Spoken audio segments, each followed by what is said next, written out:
the Austrian IIASA committee. Its chair, Professor Christian Köberl, introduced the Austrian IIASA perspective earlier in the opening session. I do have the pleasure and honor to moderate the Poster Blitz sessions, which are scheduled in between the scientific and discussion sessions at each day of this conference. Let me start with some technical aspects at first. Poster sessions are divided into 2 blocks each. The first block gives a brief introduction on each poster presentation to the entire audience. Each presenter has no more than 2 minutes to introduce the topic, and I will carefully observe the timing. After this block, we will open a separate Zoom meeting during the coffee break, where you can get in touch with poster presenters individually for in-depth discussions and for discussing questions in a rather informal atmosphere. In addition, I would like to point out that all posters will be available for further discussion and interaction at the IIASA Connect platform, and is even beyond this conference. So you see, we have tried our very best to provide at least a flavor of an inspiring atmosphere that is usually created during physical poster discussions. We will make sure that nobody misses the time to join the subsequent sessions. Having said this, let us straight jump into the poster presentations, and I will like to introduce the first speaker. Scheduled in the program is a poster from Anna Chernikova, and I have to apologize, but she is for some reason not available at this point. So we will proceed with the second poster, and the speaker is Peter Lomander. He is expert in forest economics and owner and president of Optimal Solutions, a Swedish company. He will now briefly talk about his topic, adaptive mobile firefighting resources, stochastic dynamic optimization of international collaboration. Peter, the floor is yours. Thank you very much, dear colleagues. This is a pleasure for me to be here. I was a YSSP in IIASA in 1985. And in particular, I remember Professor Kurczansky, who was chair of Systems and Decision Sciences at the time. I will talk to you about adaptive mobile firefighting resources, stochastic dynamic optimization of international cooperation. Problem: forest fires create large economical and environmental problems in many countries. And questions are the following: what are the stochastic properties of fires in different countries? And is international cooperation rational? Solution: adaptive optimization can optimize international cooperation, and general methods and principles have been derived. Please switch to the next page. I assume, yeah. Okay, here, since we just have 2 minutes totally, I will just jump into the results. The results are of different types. First, you have the statistical properties of fires in different countries. And here, for instance, you find correlations of burned areas in different countries during 9 years, from 2010 until 2018. And you see here that you have different parts in this diagram: a yellow, a purple, and a blue, or turquoise. And you see that the correlations between some of these countries are very high, and between some of them are very low. And this is very important because, as you see in the bottom part of the page to the left, we have the important problem is to optimize adaptive international firefighting coordination. And this can be done through stochastic dynamic programming, where you move internationally mobile units over the boundaries and help the countries that need these resources at the time. And in this situation, the negative correlations between some countries are very important, because it's then frequently rational to move, for instance, waterbombing airplanes from one nation to another. To the right, we see that we can use optimal solutions and we can derive them through analytical and numerical methods, and we can use different approaches. Since my time is very limited, we have to jump to the next page. Peter, time is up. Okay, thank you. Conclude. Thank you. Thank you very much, Peter. We have to move on to the next slide, unfortunately, by Rima Motani from the Indian Institute of Science in Bangalore. And the topic will be sustainability assessment of biofuel supply chain in the transport sector using a circular economy framework. Rima, the floor is yours. Thank you. Hello, everyone. My name is Rima Mohanty. I'm from Indian Institute of Science, Bangalore. My topic is sustainability assessment of biofuel supply chain in transport sector using circular economy framework. Am I audible? Yes. Thank you. So coming to the first slide, I'll share my screen now.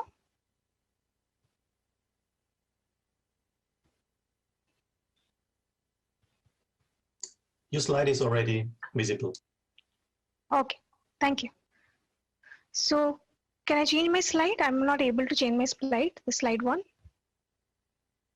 Share screen I'm doing, but yeah, thank you.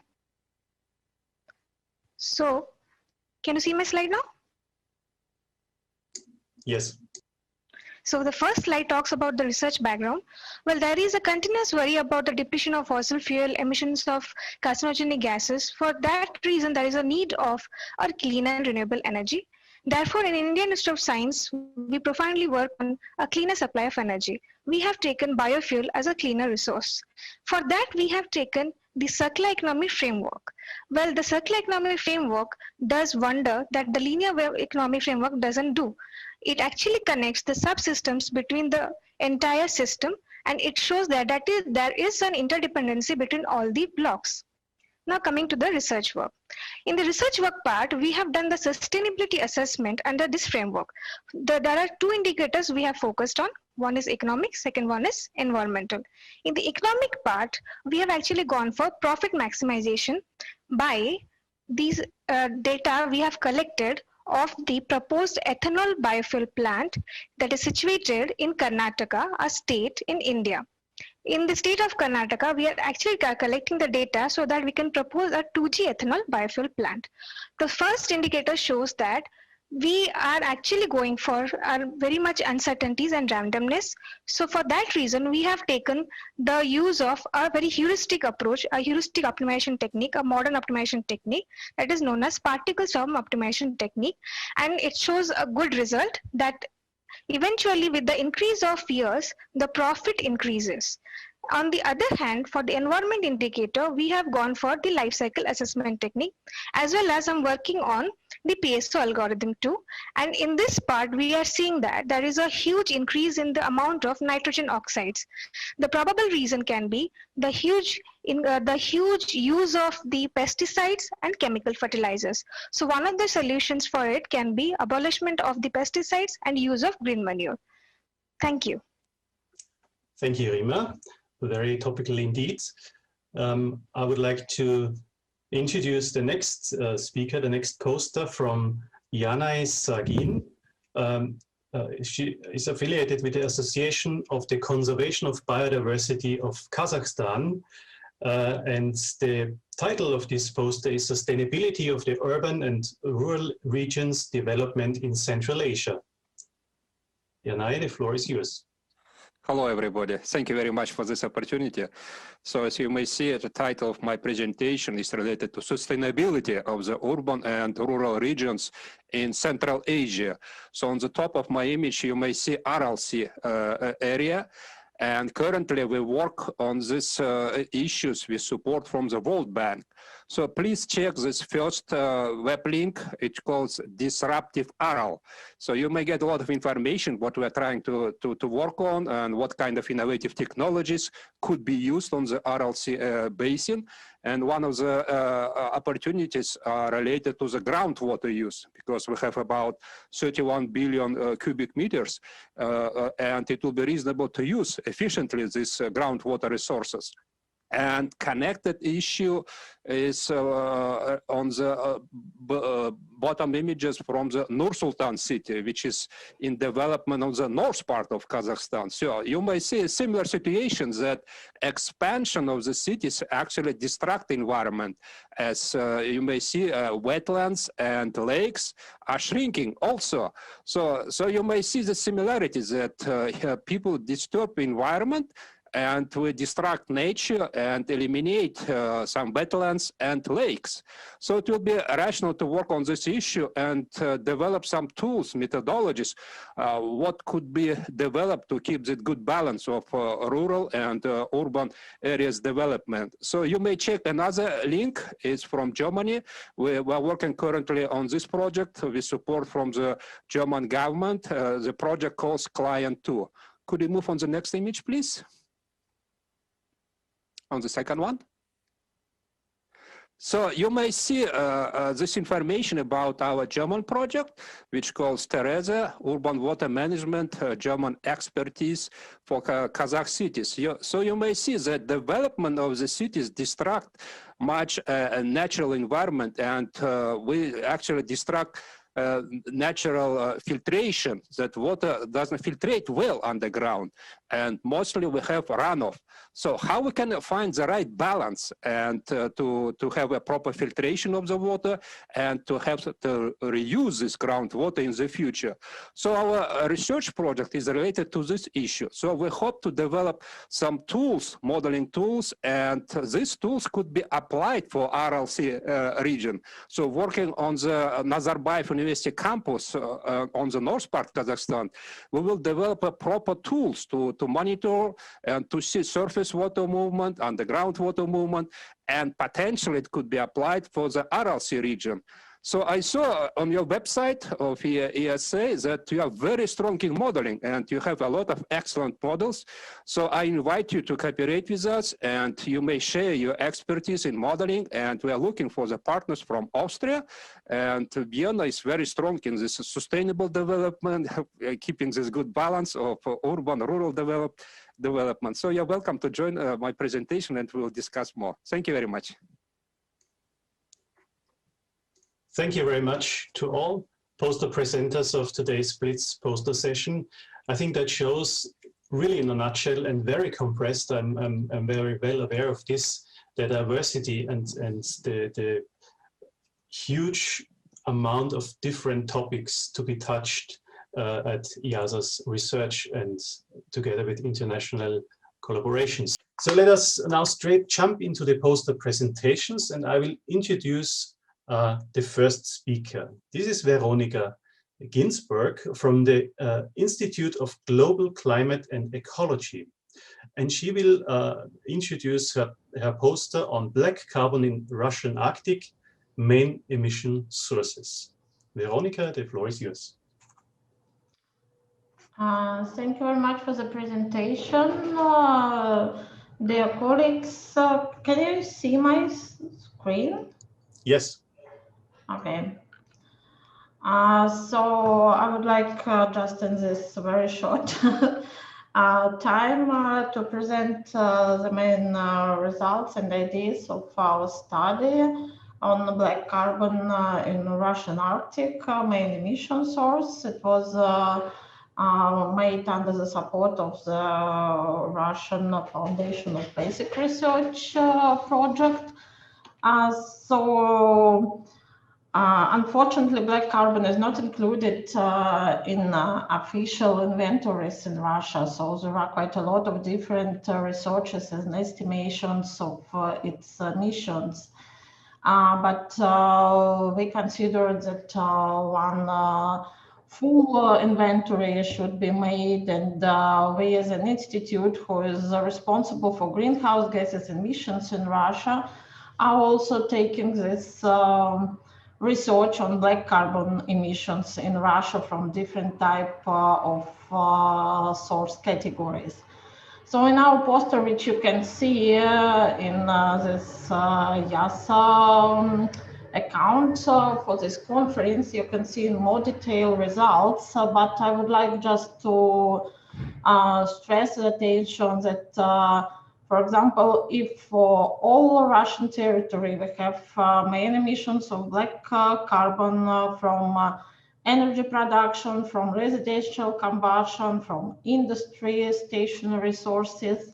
But in Arctic region, especially for oil and gas regions, mining oil and gas regions, main emission sources, stationary emission sources of black carbon is flaring. And you can see on this chart in the bottom, left bottom, that it could be up to 100% for some regions.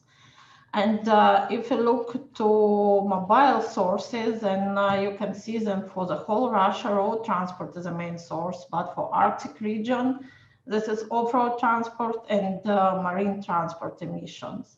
And this slide represents the total emissions of black carbon in Russia, according to our estimations.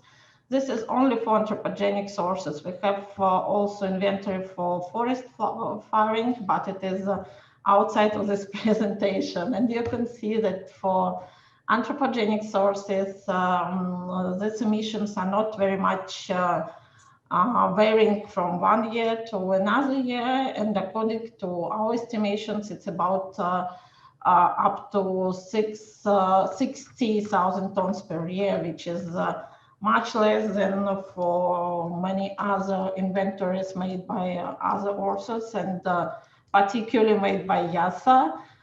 So I think that this Veronica, please conclude. Yes, this is a conclusion that this is an open field which needs more detailed estimations and more detailed investigations for the Russia territory. Thank you very much for your attention. Thank you, Veronica. The next poster will be presented by Mohamed Humran from Sana University, the Union of Arab Academics. And he will talk about the role of non-governmental organizations, NGOs, in managing environmental risks in Yemen. So we are jumping from the Boreal region to Yemen. Mohamed, the floor is yours.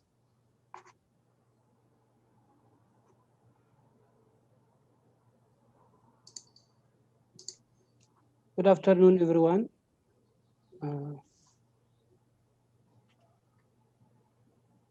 Yes. Did you see my slide? Not yet. Okay. So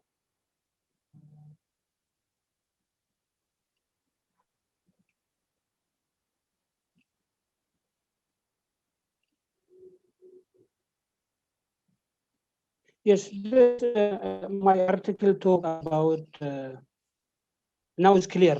You can see, right? The role of non-government organization on managing environment risk in Yemen. Actually, we have really risk affected in our environment, such as waste disposal.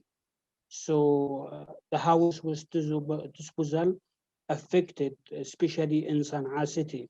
There is a collective camp in the north of Sana'a, and we find the wind and the garbage affected in the people, environment. There are many people affected and found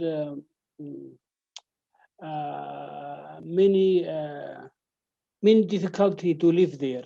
So as we are working in the Union of Arab Academic, we decided to build mini factory that we could manage risk in Sana'a city and build recycling waste disposal. So we have study that I can give you the abstracts. It's here. When I traveled to China, we have international conference in China, and we visited one of the important company. It's called Blue Green.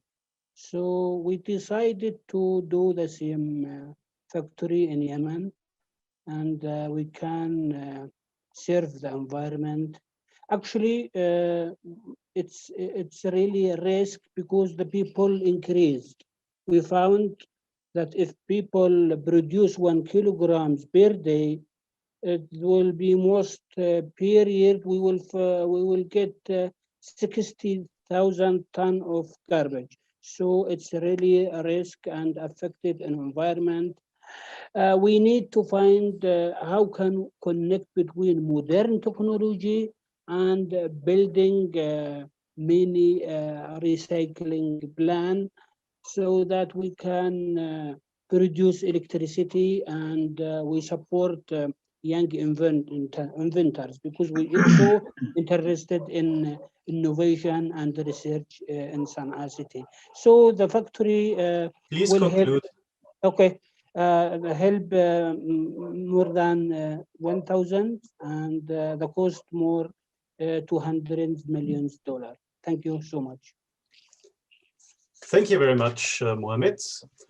Our next speaker will be Peter Lomander. He is from the Swedish company Optimal Solutions, where he is the founder and president. He will talk about forest fire expansion under global warming conditions, multivariate estimation, function properties, and predictions for 29 countries. Peter, the floor is yours. Thank you. Please remove the presentation. Mohamed, please. Yes. Thank you. Thank you. Now good? Yes.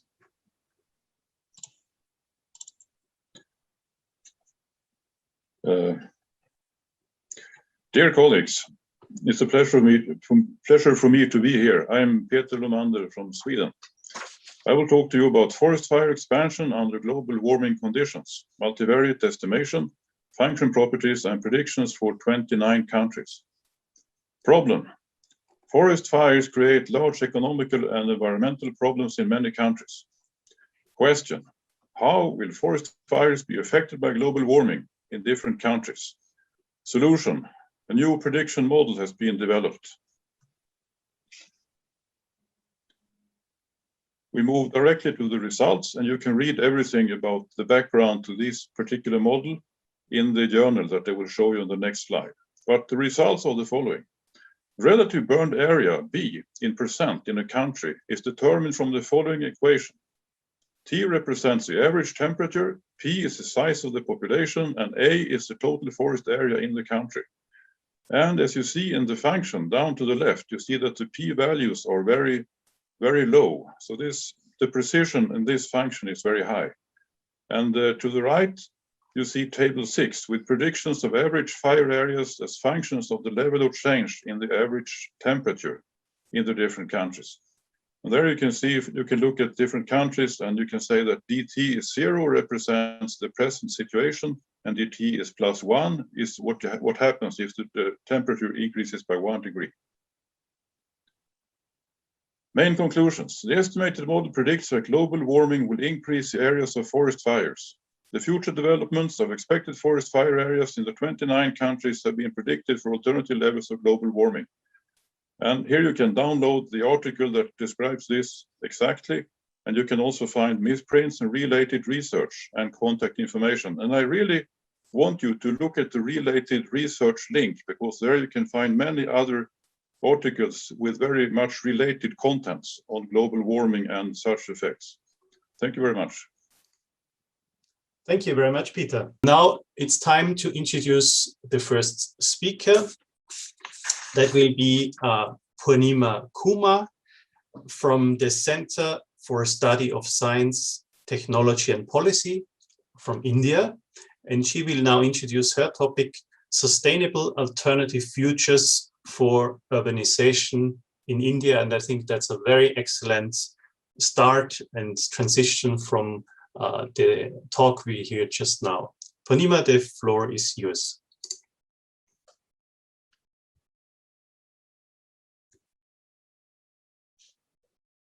You are muted.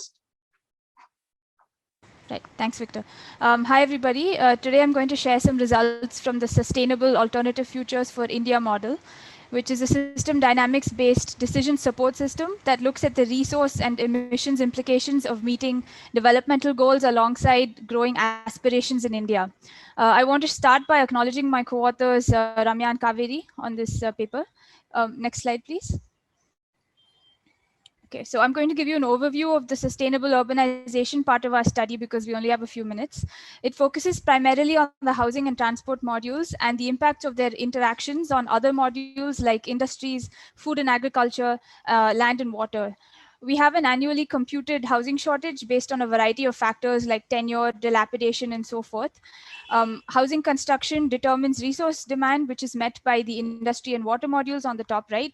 It also determines the total built up area, which along with chosen built form determines the net new urban land required. This competes with agriculture for land and also impacts food security to some extent by 2050. In terms of transport, we have modal share, fuel, and trip lengths interacting with built form and determining the overall impacts of various urban forms. Urban form, along with choices in building materials, also impacts overall energy and space cooling demand, which you see in the center, which combines to give us embodied energy and emissions of residential buildings, total urban greenhouse gas emissions, and net residential demand for land. Next slide, please.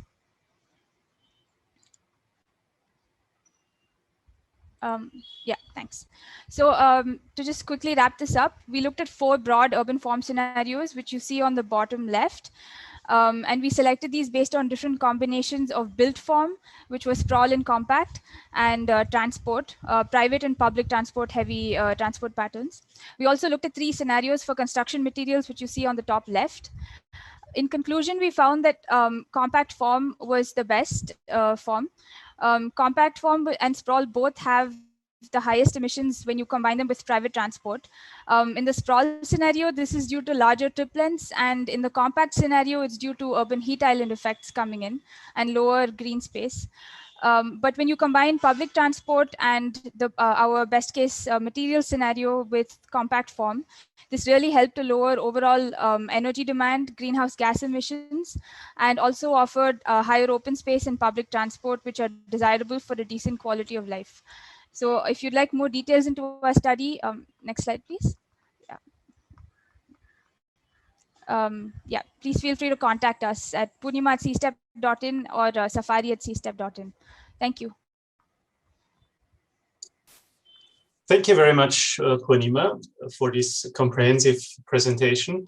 Now we move over to the 3rd poster because I was informed that the presenter of the 2nd poster, Itumeleng, is just dropped out, and we are trying to restore internet connection. So therefore, we are moving now from India to the Philippines, presentation by Monique Tionco, and because she's having internet issues as well, we have a pre-recorded talk that we are now going to present.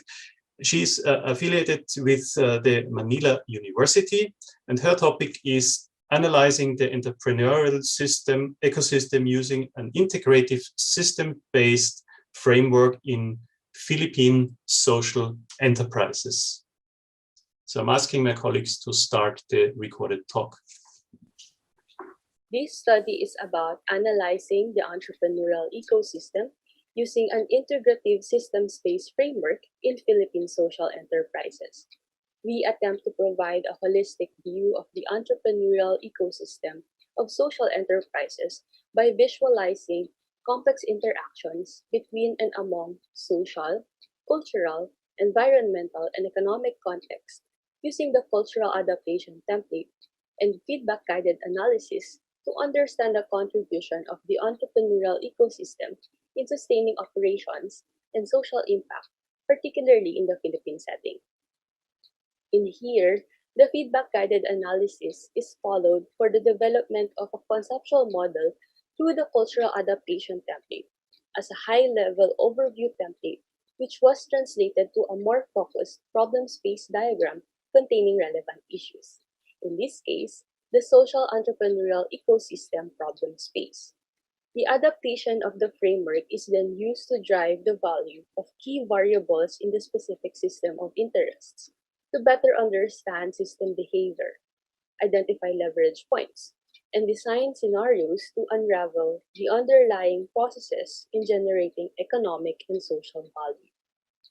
By focusing on the interdependencies, this study enabled us to look at the areas for improvement on social enterprises, such as the effect of value placed on alternative livelihood, dependence on supplements through grants, and enhancement of response on social reintegration.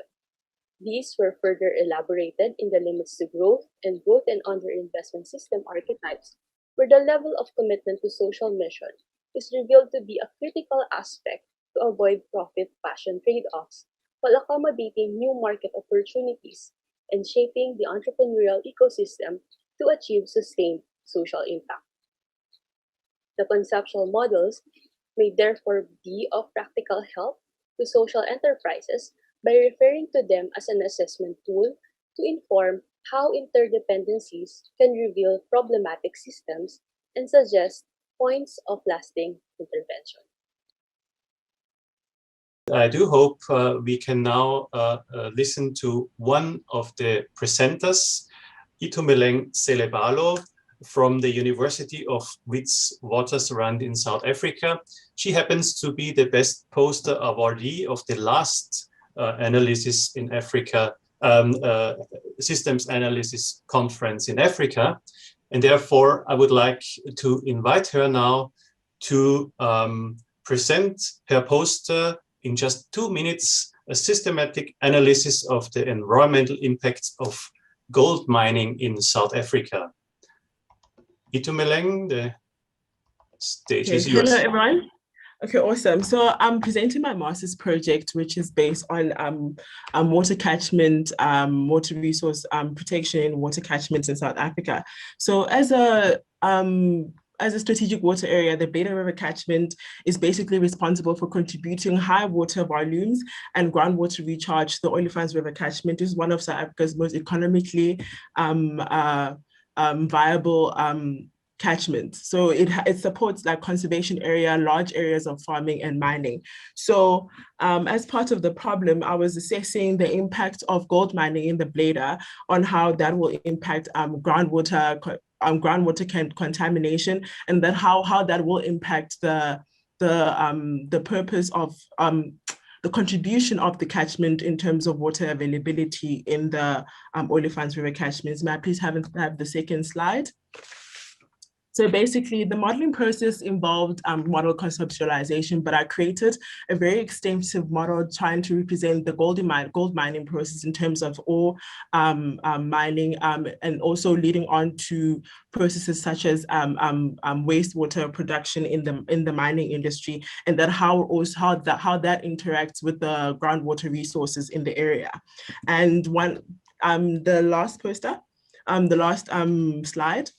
So based on my simulation work, I simulated 4 main intervention measures which will be implemented by the mining industry in order to mitigate the impact that wastewater from the mining industry has on the groundwater resources. So based on this is my final finding, which was the implication of these interventions on groundwater risk. So the groundwater risk was a ratio that was calculated based on the fact that the more wastewater produced in the mining industry, this will increase the groundwater contamination risk. And based on my finding, the implementation of a synthetic lining in the tailings dam reduces seepage and groundwater and tailings dam and wastewater interactions, hence that leading to reducing the groundwater contamination risk. So, and the main part of my project was to attempt to justify how system dynamics modeling in collaboration with traditional environmental assessment measures like EIAs could be used to analyze the impact of traditional of land uses such as mining on the hydrology of catchment areas, and how can this also contribute to the effective watershed management strategies, water resource planning, and the protection of significant catchments such as the Blader River catchment as a strategic water area of South Africa. Thank you very much.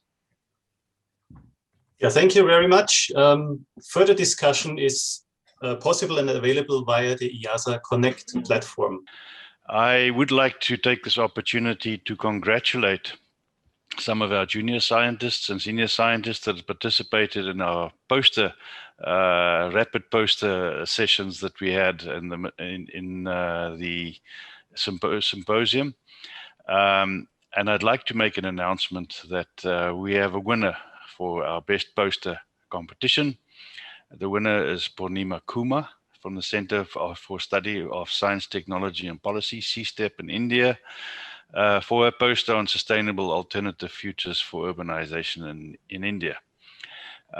We will certainly engage with Purnima, and I'd like to first of all congratulate her, but secondly, I hope that she will join us physically or virtually, depending on the COVID realities, in Beijing, China, towards the end of this year, hopefully, to again present her poster at that particular occasion.